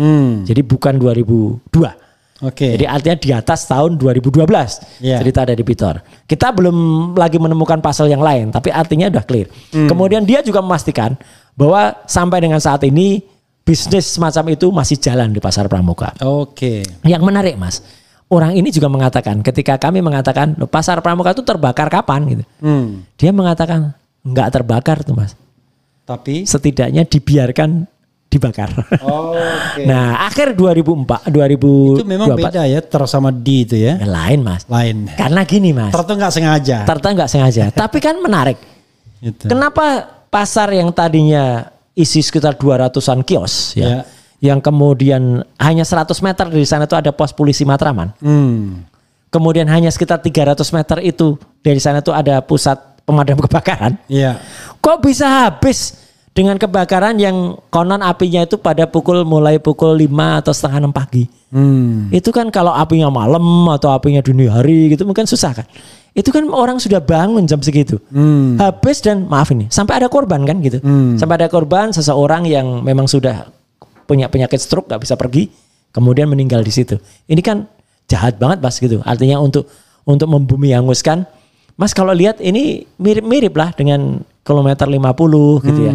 Jadi supaya tidak ada bekas lagi, kemudian dibungkuskan. Dan ini mirip lagi, Mas. Dan itu sebenarnya ya, itu kalau menghilangkan barang bukti itu loh. Nah, ini mirip lagi. Kalau benar itu. Dengan apa yang dialami oleh Dr. Resmond ketika di perpustakaan wilayah Jogja kan. Koran KR yang terbitan tahun 80 ya, yang konon itu ada nama mahasiswa yang masuk proyek Perintis 1. Kan ada 2 bendel yang diambil. 2 bendel itu yang di bulan Juli, Agustus ya, atau Juli, Agustus, September. Itu per 3 bulan ya? Per 3 bulan. Itu jadi, diambil. Berarti misalnya Januari, Februari, Maret, April, Mei, Juni. Ya kan? Juli, Agustus, September. Itu setidaknya hilang. Ya, diambil. Dan satu lagi yang menarik. Ini yang baru juga. Baru kemarin kan Dr. Resmond pulang dari Universitas Gadjah Mada. Dan dia mengunjungi kembali Fakultas Kehutanan yang pernah kita kunjungi tanggal 15 April. Ternyata dia mau pinjam dan melihat skripsi yang tahun 85 itu nggak ada semua, Mas, skripsinya. Jadi dia mau memperbandingkan teknologi skripsi itu nggak ada semua. Waduh, jadi ini kan sudah kayak apa ya? Ini membuat benar-benar kampus yang katanya mendapatkan predikat kedua di seluruh Indonesia dalam keterbukaan informasi publik kok malah kayak gini. Oke, itu kan kampusnya Mas Roy kan? Ya kampus kita, itu loh, kampus kita. Kampus kita. Itu. Lebih baik ning kono. Ya bakti kami mahasiswa Gadjah Mada semua. Nah, kalau alumnus asli pasti bisa nyanyi. Itu, Mas. Jadi ya itulah, Mas. Artinya meskipun mungkin ya, kalau sekali lagi kalau misalnya ada orang yang berkata, jadi apa hubungannya pasti antara pasar pramuka dengan ijazah palsu? Ijazahnya 99,9% palsu. I see. Pasar pramuka ini adalah temuan yang memang harus diverifikasi. Tapi munculnya nama-nama. Meskipun yang satu sudah agak ketakutan kayaknya. Dan mungkin sudah ada dia penekanan atau apalah. Karena kemarin ketika tampil di Rakyat Bersuara tampak banget lah. Ekspresinya tuh dia tertekan. Namanya Widodo itu. Ya, kemudian ada nama Dennis, ada David itu. Itu saya kira kalau polisi yang sehat, Mas. Yang kemudian dia langsung ambil ini sebagai sebuah petunjuk. Kan. Mulai dari Bitor. Kan Bitor juga sudah setuju juga, Bitor, Prof Paiman, kemudian Widodo, Andi Wijayanto, kemudian Marsudi Edi, Prasetyo ya. Pras ya kan. Itu dimintai keterangan. Anggit Nugroho. Ya. Tambahan Sigit Widiawan. Nah, betul. Ya, kan ada tambahan kan. Atau Ketua KPU Solo Eko Sulistyo. Iya. Jadi memang orang-orang ini Taufik itu karena dia yang menuntut, menceritakan Eko Sulistyo. Oh kan, iya. Dari dia kan. Dan saya kira tidak salah. Saya kira tidak salah karena kan semua ini kan menunjukkan soal. Kadang-kadang orang bilang, oh itu kan katanya omong-omong. Loh, justru ini kita merangkai sebuah informasi. Dari katanya nanti kita akan hadis juga kata-katanya kan.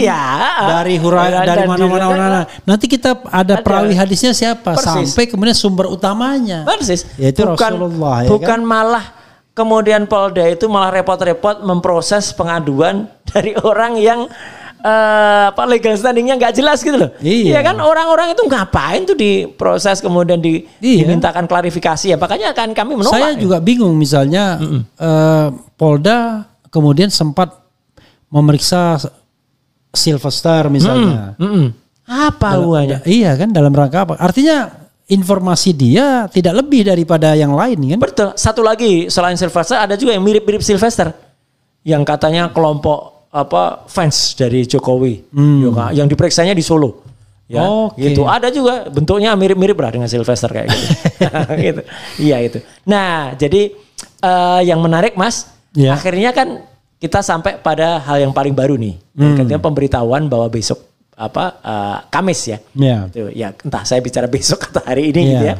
Kamis harusnya adalah ada bagian Tour de Pramuka sudah selesai. Sudah, bukan? Sudah. Sementara itu. Ada Tour de Jawa, Tour de Pramuka. Karena kadang-kadang kita sekarang juga Mas, saya juga bilang pada Bang Bitor, kalau ada nama mungkin lebih baik nama itu ada yang disampaikan, ada yang disimpan. Karena seperti kasus Widodo di Rakyat Bersuara kemarin. Tampak banget itu, sayang banget itu. Dia tadinya misalnya mau berbicara, tapi gara-gara mungkin sudah ada upaya-upaya tertentu, ya kayak Desa Ketoyan lah itu. itu jelas banget itu sudah rusak lah itu, udah dikondisikan kayak gitu ya nilainya menjadi tidak boleh lagi gitu. Oke, padahal Widodo itu kan ada lagunya kan legendaris. Widodo, engkau bagai rembulan. Itu Mas. Oke, itu bagian Tour de Pramuka selesai. Ya. Tinggal dijawab mengenai Bareskrim dulu. Betul. Ya. Oke, silakan. Jadi begini Mas. Jadi memang ketika pada hari Rabu ya gitu. Sebelumnya saya menyatakan itu pada konferensi pers di kantornya Bang Ahmad Yani ya.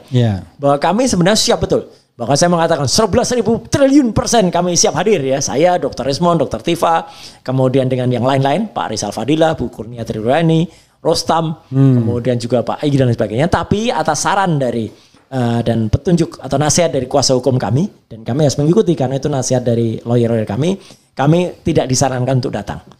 Karena satu, ya pelapor itu tidak punya legal standing. Yang kedua, itu panggilan itu belum pro justisia, masih undangan klarifikasi.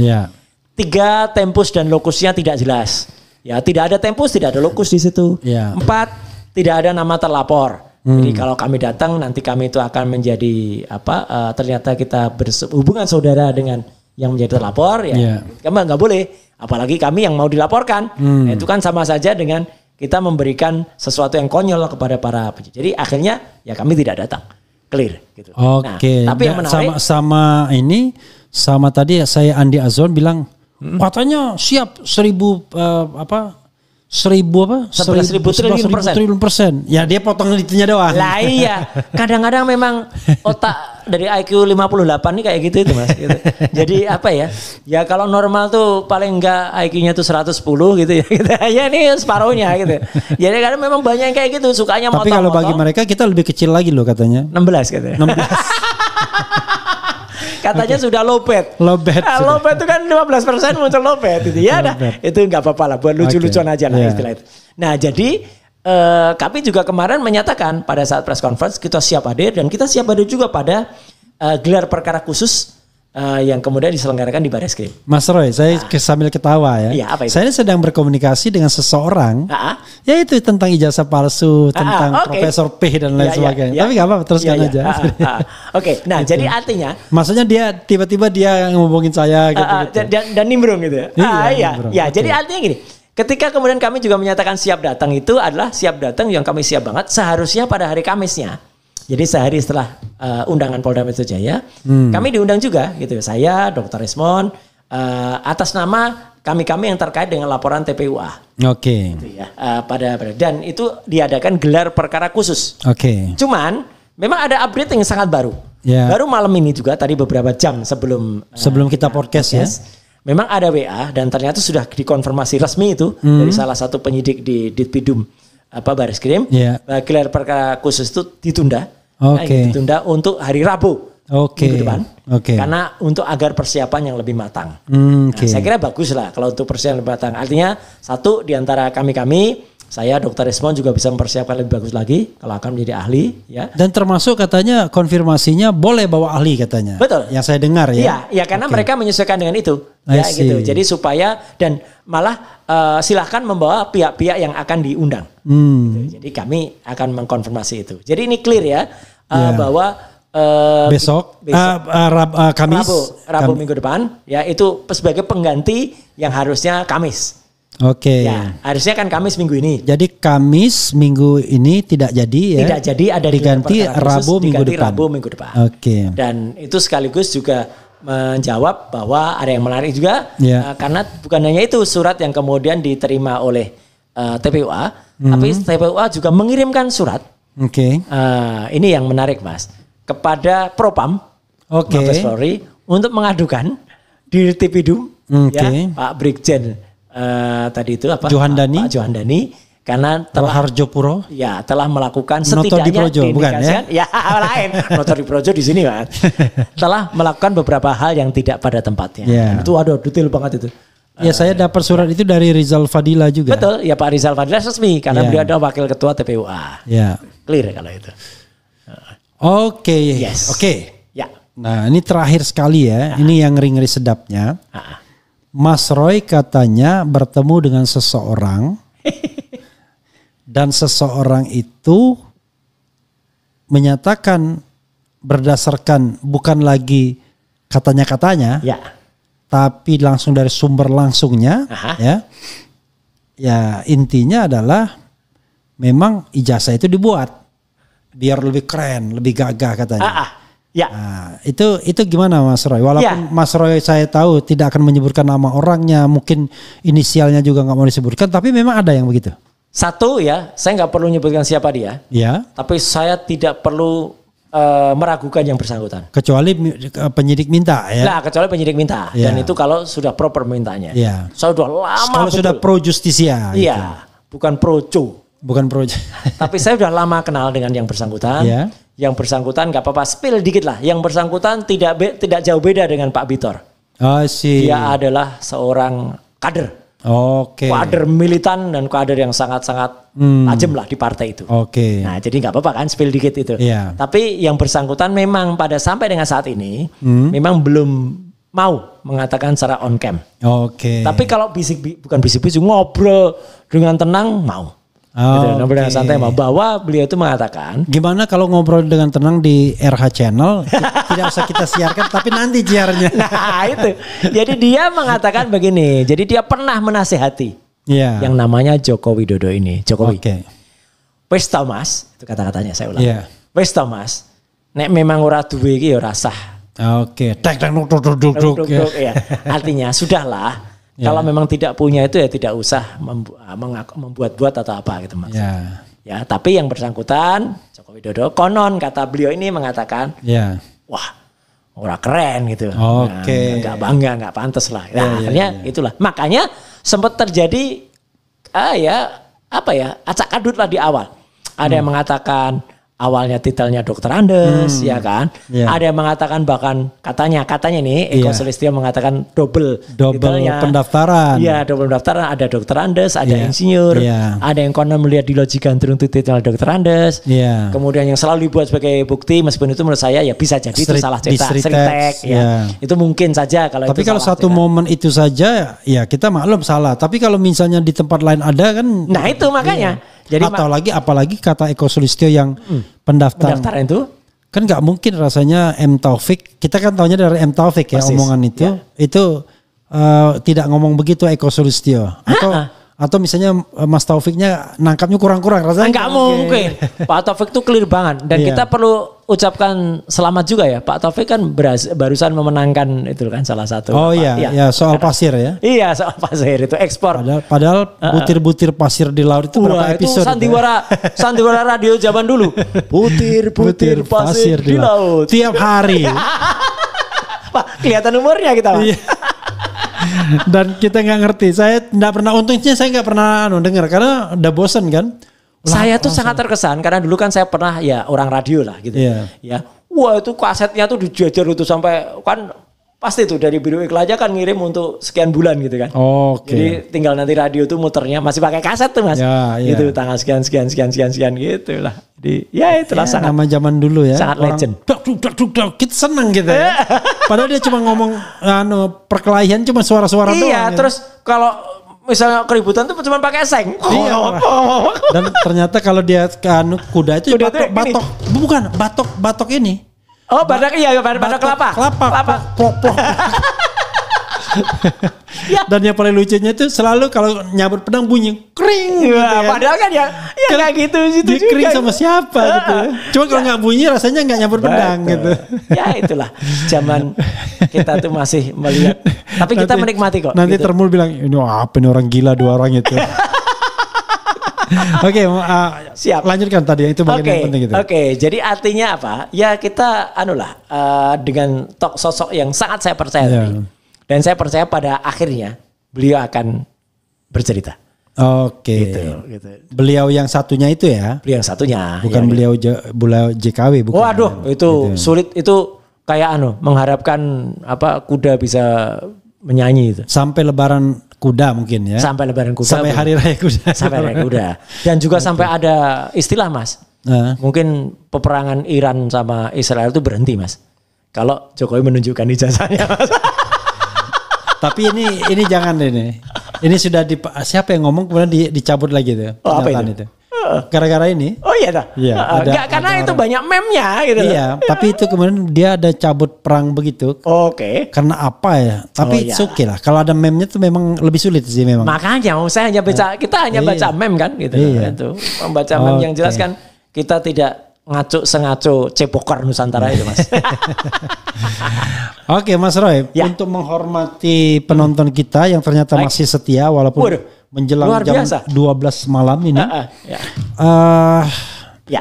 Jadi kita masih ditonton oleh 3.500 lumayan kan? Dahsyat. Gitu. Memang cadas Cadas ya. Jadi kita bacakan yang kira-kira yang baik-baik ya. Baiknya maksudnya nanyanya benar ya. Bukan yang hanya penjarakan. Iya. Kaos Shopee gitu. Iya. Oh ya, pertanyaan saya terakhir.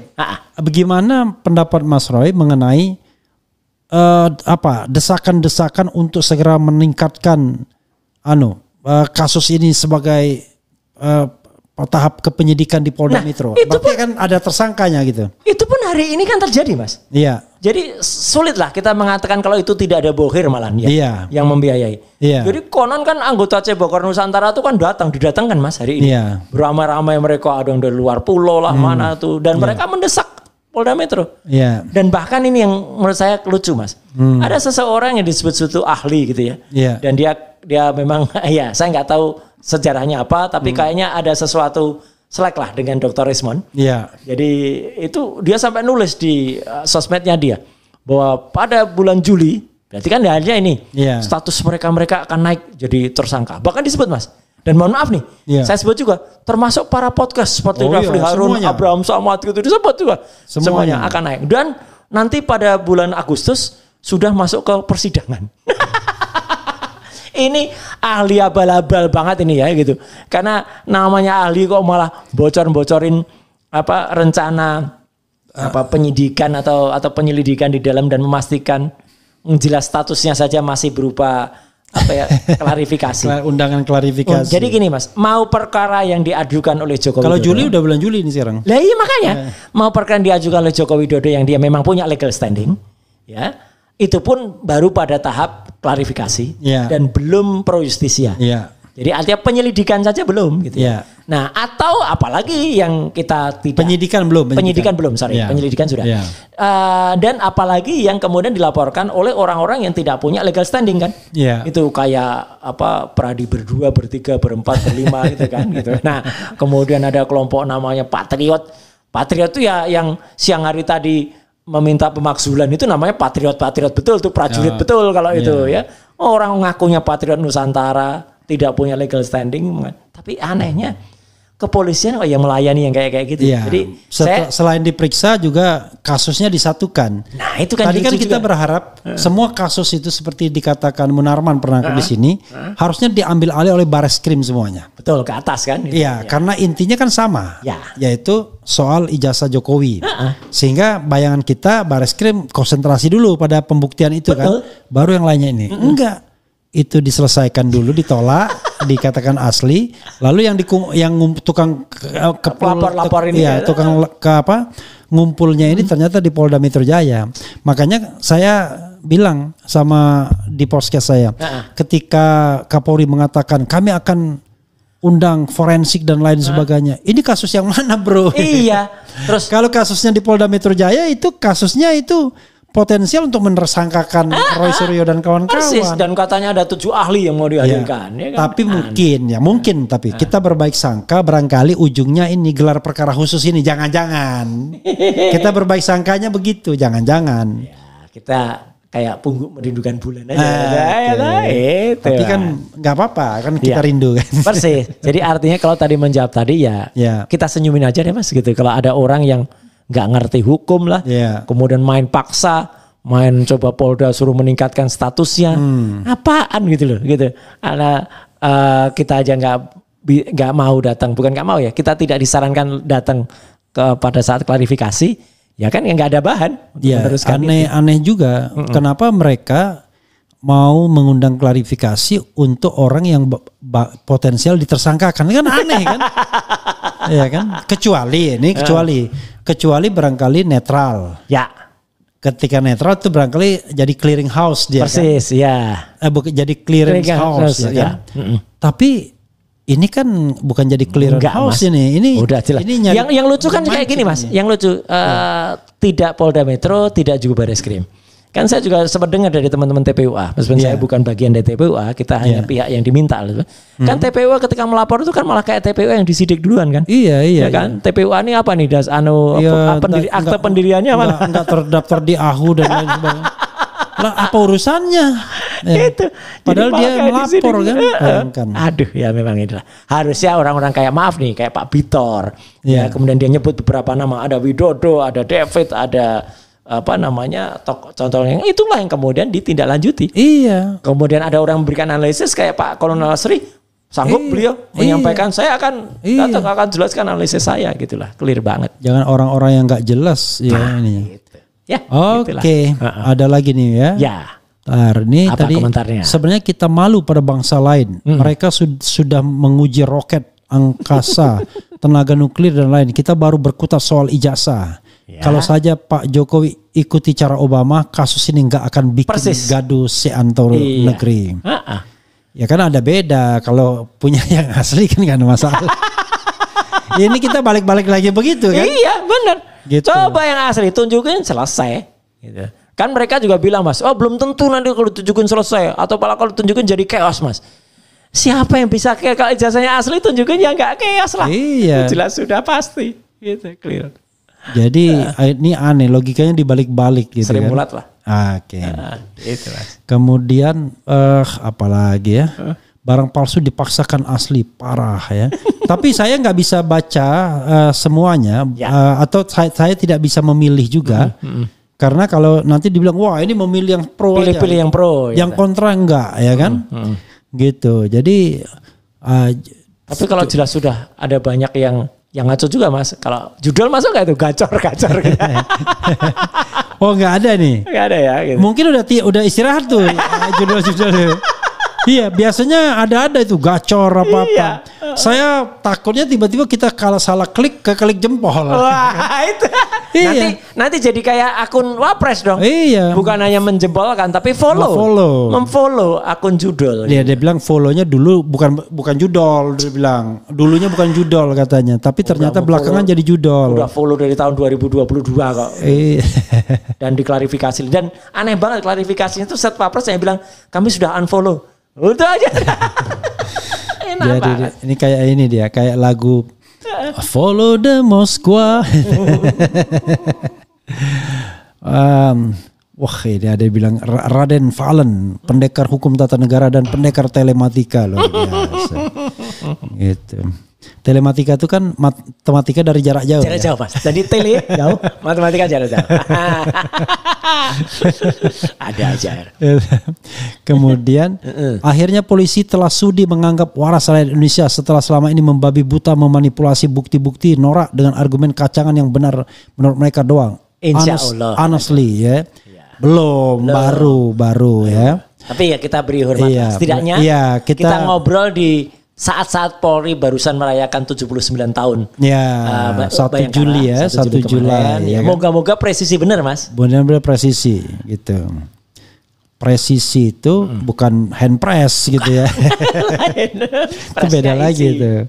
Gitu.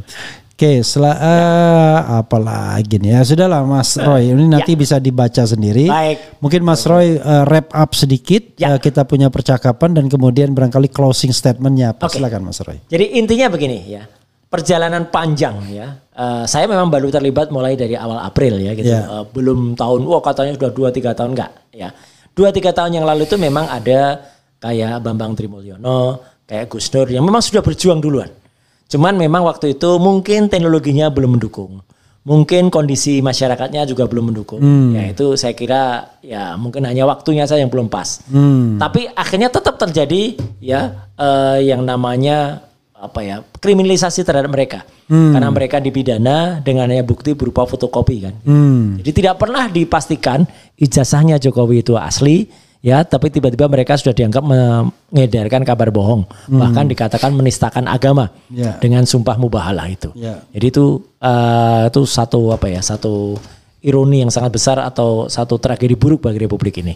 Nah, dengan adanya teknologi, alhamdulillah Mas, memang sekarang ini muncullah teknologi yang bisa kita aplikasikan. Kayak dulu-dulu kita nyebut adanya ELA ya, Error Level Analysis, Face Recognizer ya, Face Comparator dan lain sebagainya. Dan mulai muncul orang-orang yang tidak hanya saya, tidak hanya Dr. Esmond, juga tidak hanya Dr. Tifa ya, tapi juga muncul kayak topi merah ya gitu.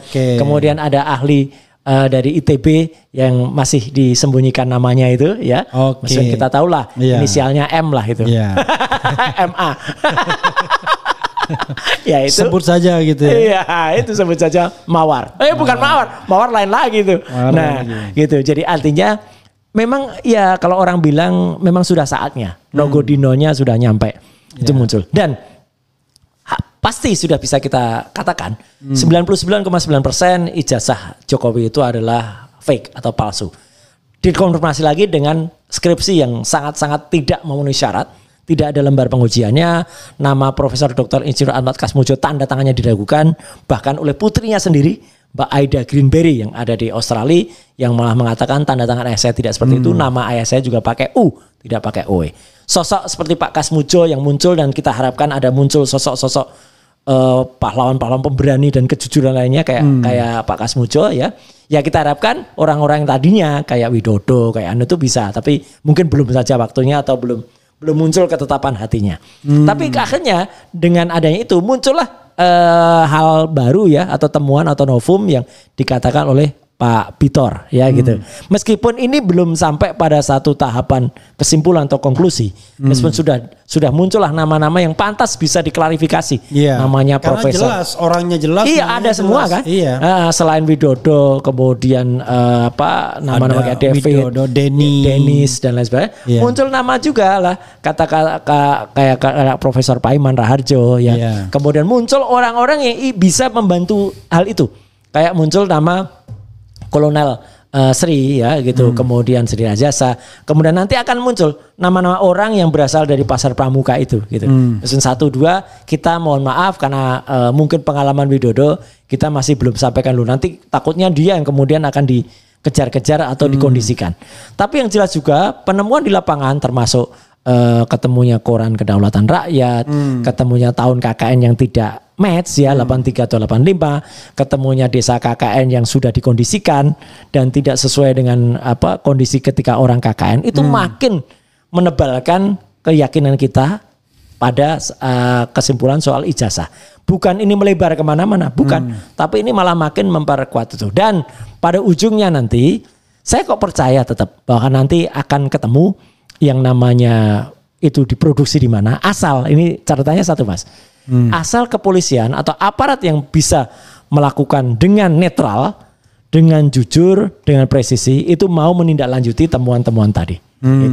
Itulah yang kemudian bisa terjadi, dan saya kira ini kalau dikatakan apakah ini masih panjang, ya panjang atau tidak tergantung dari yang bersangkutan mau menunjukkan kejujuran dan kenegarawanannya atau tidak. Itu. Boleh katanya kejujuran kenegaraan, tapi jangan diapa-apain ya. Loh, kalau kita sih nggak ngapa-ngapain. Kan ada yang bertanya Mas.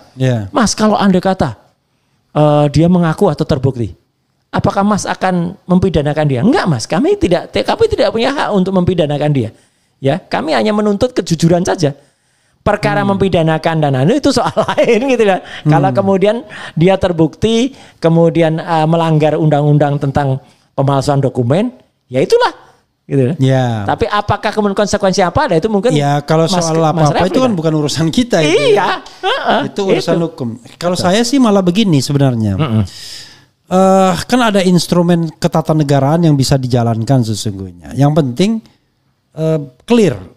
Diungkapkan betul fakta sesungguhnya, diproses. Kan ada yang namanya instrumen gerasi misalnya. Betul. Ya kan? Jadi ya setelah dinyatakan bersalah misal kan dikasih pengampunan juga bisa. Atau tetap ada konsekuensinya, misalnya hak yang melekat pada seorang yang tadinya mantan pejabat tertinggi, soal rumah dan lain sebagainya, ya memang bisa kemudian Tapi kalau kita bicara tentang tiang Soko Guru di masjid Demak itu masjid itu runtuh. itu runtuh ya iya. Satu bangunan runtuh semua itu masalahnya gitu. Oke Mas Roy, terima kasih banyak. Dan sama-sama yang saya tadi WA-WA-an tuh ngajak ketemu. Wih bagus ya. Siapapun dia ya kan? Siapapun dia. Saya bilang nanti saya tanya Mas Roy. Mudah-mudahan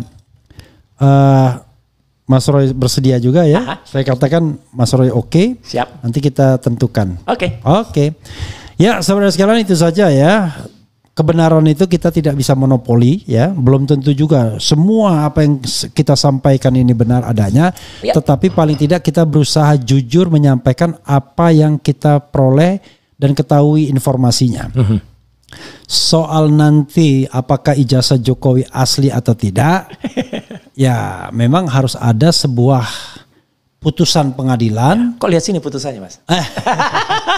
Harus ada semacam sebuah sebuah pengumuman yang memang diterima publik, yang bisa accepted, yang diterima. Dan itu melalui proses yang tentu bertanggung jawab ya, transparan, akuntabel sesuai prinsip-prinsip good governance dan clean government. Itu saja.